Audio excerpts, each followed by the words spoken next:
Maafrika Borwa ba ipaakanyetsa go bogela loapi jaaka go tlabe go na le phefalo ya ngwedi e itsegeng jaaka Blood Moon maitseboeng ano.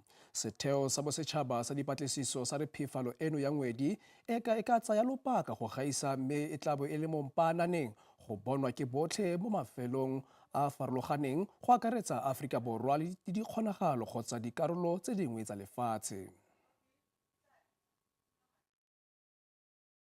Go hubala ga ngwedi go diraga ge lefase le ikhwetša le le magareng ga letšatši le ngwedi fa o boraro bjo bo lebane go thwi ebile ngwedi o le ka fase ga moriti wa lefase.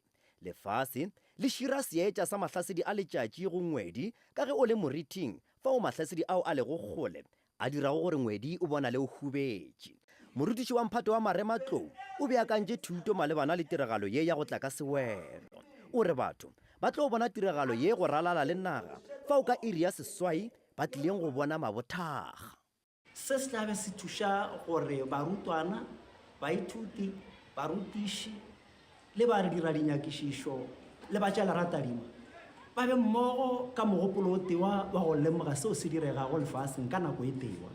Le ge tiragalo ye e tlo tšea diiri tše mmalwa go tloga ka seripagare go tšwa iring ya bošupa mantšibua, barutwana ba re ba thabetše go tla go bona se.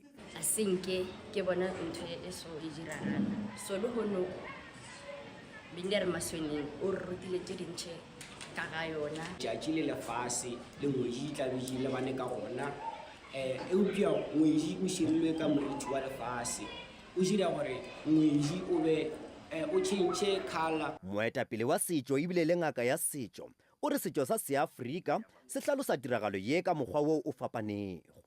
Ka nako nngwe ngwedi o ka no hwa ka bo 9 ka mabane ge re tsoga fologo nako go na le mokgoši sello sa gore mabu a utswitše gore re kgoši e robetše. Leratadima lona le tla be le apogile gore batho ba kgone go bogela tiragalo ye ntle le go šitišwa. Nna ke Koketšo Motau wa ditaba tša SABC Mphanama.